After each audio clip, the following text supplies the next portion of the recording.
All right, so today we're going deep on Russell Brand. Yeah, Russell Brand. And this is going to be fun because, I mean, his career... It's a lot.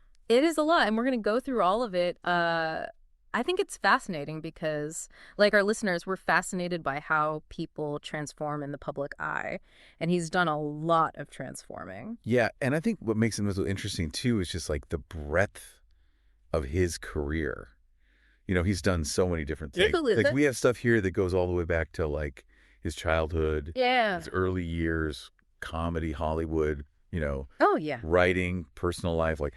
All of it. It's the whole picture. It's kind of the whole picture. Yeah. So our goal today is to kind of take you through those different phases in his life and try to figure out, you know, what was driving those changes. Right. We're going to talk about his background in his comedy for sure, and then his move to Hollywood, the writing and online commentary he's doing now, the relationships. Called a relationship. Yeah, and some of the more recent events. Yeah, let's get into it. Okay, let's unpack this. Yeah. So Russell Brand, born in 1975 in Essex, England.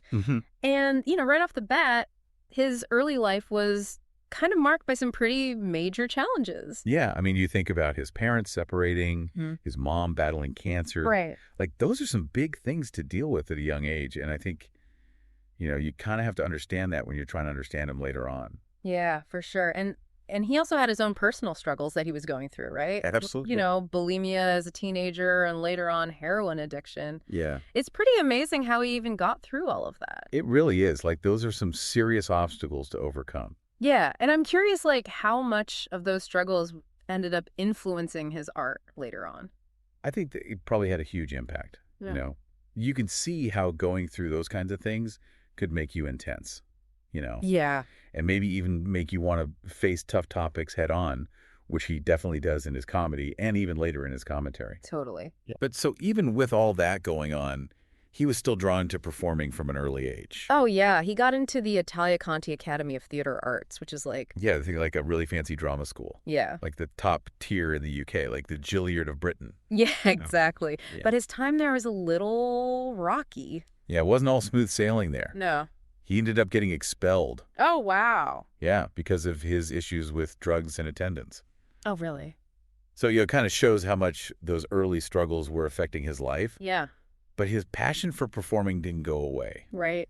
And he ended up moving into stand-up comedy in the early 2000s. Yeah, and that's really when his comedic voice started to develop. Yeah. And it was unique right from the start. Like, so flamboyant, totally. Sharp wit. Oh, yeah. Not afraid of any controversial topic. Oh, not at all. He really stood out from everyone else in the comedy scene. Absolutely. And I wonder, like, was all that outrageousness just for shock value, or was it...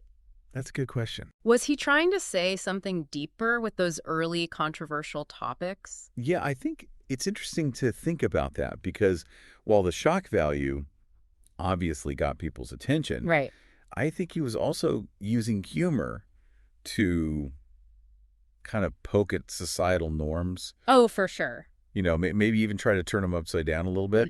And that actually connects with some of the stuff he talks about directly later on. Yeah, absolutely. And, you know, around this time, he also tried his hand at being a video journalist for MTV. Oh, yeah. It was pretty short-lived, though. Short-lived and eventful, I think is what they said. Eventful's a good word for it. I think so, too. But, you know, even though those early TV gigs were brief, it seems like they kind of paved the way for his big break in the UK. Yeah. Big Brother's Big Mouth. Yeah, that show was huge. It was huge, and that's where he really connected with a big audience, like a mainstream audience. Yeah, it was a spin-off show, but it was super popular, and it gave him a platform to reach a massive audience with his unique style of commentary. And, you know, it really made him a household name. Yeah, it did. And from there, he got more opportunities to host talk shows and radio programs, right, which really solidified his place as like a major media personality in the UK by the mid-2000s. Okay, so he's killing it in the UK. What brings him to Hollywood and to that level of success? Well, his big break internationally came in 2008 with the movie Forgetting Sarah Marshall. Yes. And it was his role as Aldous Snow. Aldous Snow. That rock star character that really grabbed everyone's attention worldwide. It was magnetic. Oh my gosh, so magnetic. That character was so magnetic, and it was perfect for him. Yeah, it was like the perfect showcase for his comedic talent. Yeah. And that unique persona he had built up. Yeah, I can't imagine anyone else playing that role. No, me either. Yeah. And that movie really opened doors for him in Hollywood. Oh yeah, it was a turning point for sure. It was a huge turning point. Yeah, and after Forgetting Sarah Marshall, he just kept popping up in all these different films.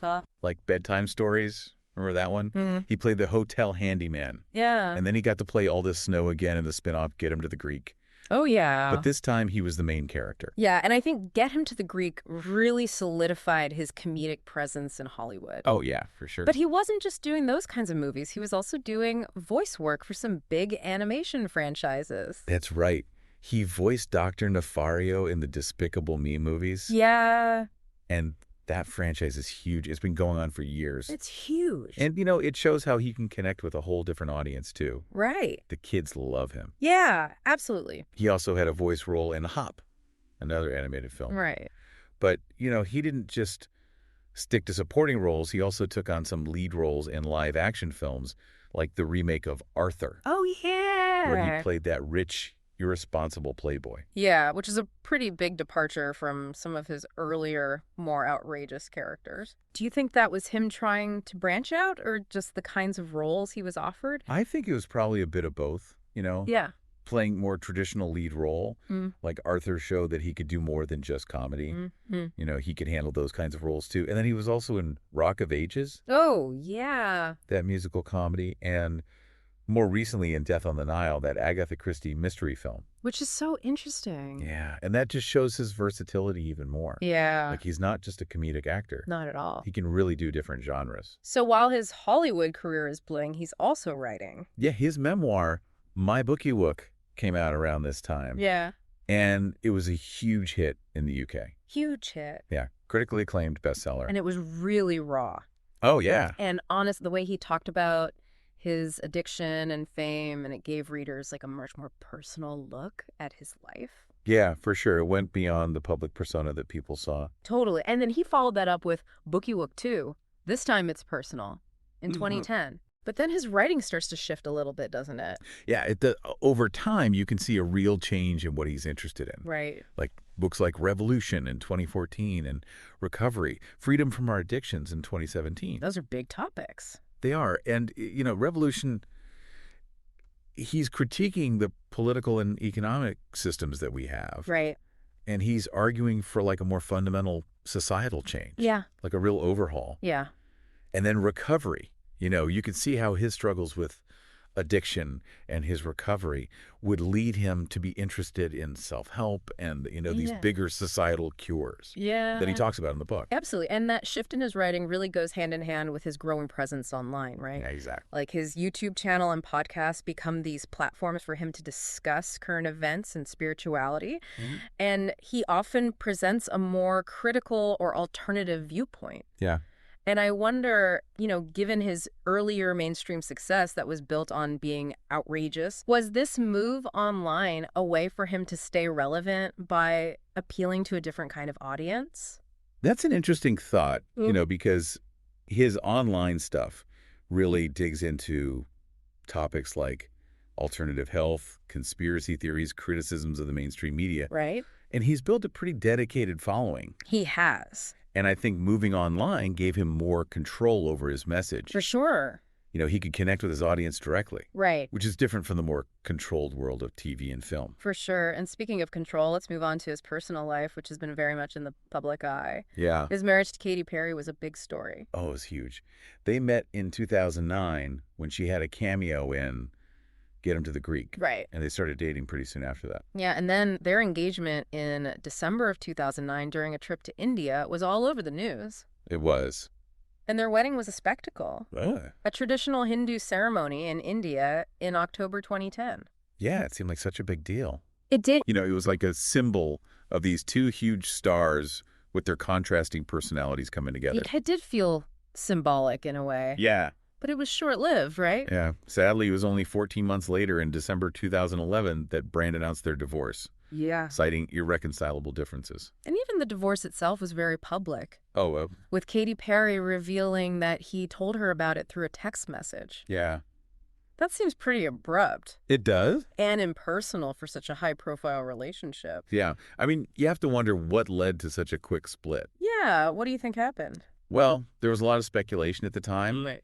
And both Brand and Perry have talked about the pressures of fame. Right. And their busy careers. Right. Which often clashed. Yeah, he talked about how hard it was to deal with fame, and she was on tour all the time. Yeah, and it was all captured in Perry's documentary, Katy Perry, Part of Me, which came out in 2012. Yeah. And that gave her perspective on the relationship and the breakup. Yeah, so after his divorce from Katy Perry, he eventually reconnected with Laura Gallagher, and their relationship seems very different.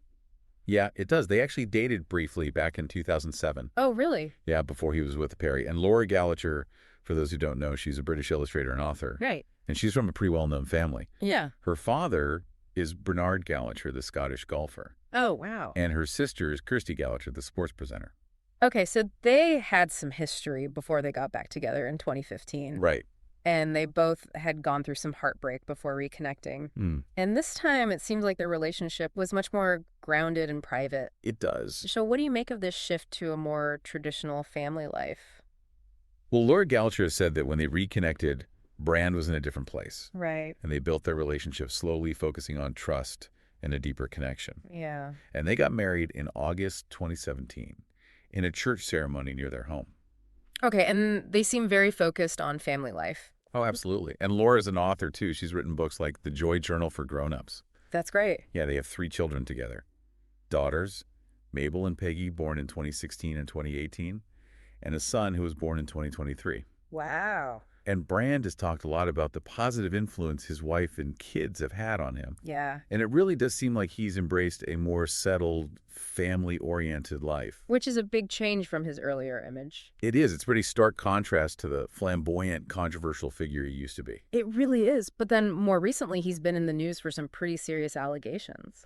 Yeah, in 2023, these allegations of sexual assault against him surfaced. Right. And it's important to acknowledge how serious these allegations are. Yeah, absolutely. And as we know, these accusations have had some big consequences, like his content being removed from certain platforms and a lot of public scrutiny. Yeah, and as of right now, April 2025, the legal issues around these allegations are still ongoing. That's right. And it's a reminder that his story isn't over yet. Yeah, it's still unfolding. And these new developments add a whole other layer of complexity to how we see him. They really do. Yeah.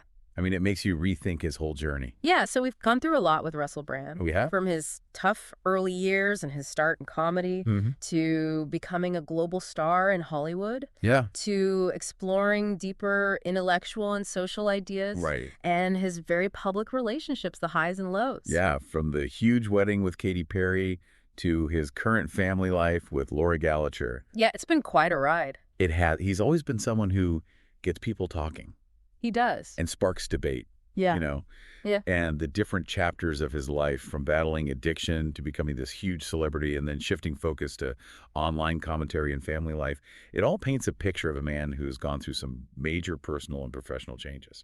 Absolutely. And as we've talked about the recent controversies and the legal stuff that's still going on, right, it shows that his story isn't finished. No, it's not. And it makes us question everything about his journey. It really does. It's like every time you think you know him, something else happens. Exactly. And it makes you think about fame and personal growth. Yeah. And how hard it is to navigate public life. It's tough. Especially in today's crazy media landscape. It's definitely something to think about. It is. So for our listeners out there, I want you to think about this. Yeah. Given all the changes Russell Brand has gone through and how the public's view of him keeps changing. Yeah. What does his journey tell us about fame? Yeah. What does it tell us about how people grow and change in the public eye, and how incredibly difficult it is to live your life in the public eye, especially today, when everything moves so fast. Especially today, it's a whole different ballgame. It really is a lot to think about. A lot to think about. Today is your lucky day. Today is the day that our $3 website works for you, paying you directly to your PayPal daily. Imagine $3 ongoing continuous payments to your PayPal account. Imagine falling asleep and waking up to $300 in your PayPal account. How would this make you feel? How could this help you? What bills could you pay? What kind of fun could you have? What does that retirement look like now? All for a one-time payment of $3. This website is DFY done for you, fully built and completely hosted, and never stops collecting payments for you. You have spent $3 on coffee on a regular, but that coffee won't help you create multiple streams of income. Click the link below.